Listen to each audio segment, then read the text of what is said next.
नमस्कार, मैं हूं सुमेधा और आप देख रहे हैं प्रभात खबर। आज का सवाल बहुत ही बड़ा है।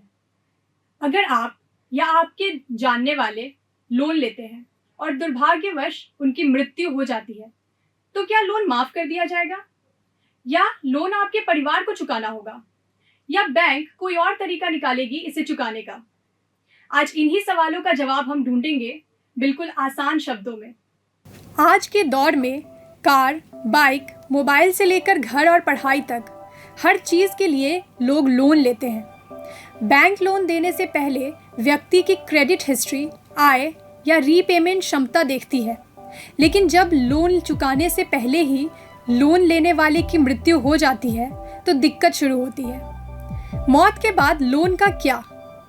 अगर किसी की मृत्यु लोन की अवधि के बीच हो जाए तो सबसे पहले ये जानना ज़रूरी है कि उस लोन में कोई को एप्लीकेंट या गारंटर है या नहीं। अगर लोन को एप्लीकेंट के साथ लिया गया था तो बैंक उसकी जिम्मेदारी तय करता है।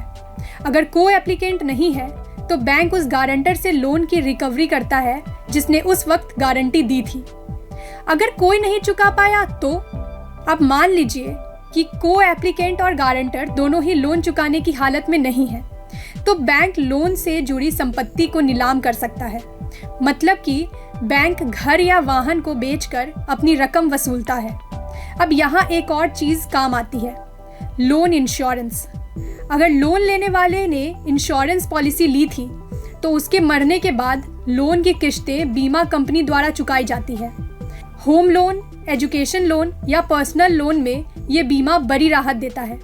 इसलिए लोन लेने वक्त बैंक अक्सर लोन इंश्योरेंस का ऑप्शन भी देता है, जो कि बहुत उपयोगी होता है, खासकर आपात स्थिति में। अब सबसे बड़ा सवाल, क्या परिवार पर सीधा बोझ पड़ता है?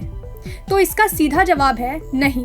अगर को एप्लीकेंट या गारंटर नहीं है और कोई संपत्ति भी नहीं है तो बैंक सीधे परिवार वालों से वसूली नहीं कर सकता। लेकिन अगर को एप्लीकेंट है तो जिम्मेदारी उसकी बनती है।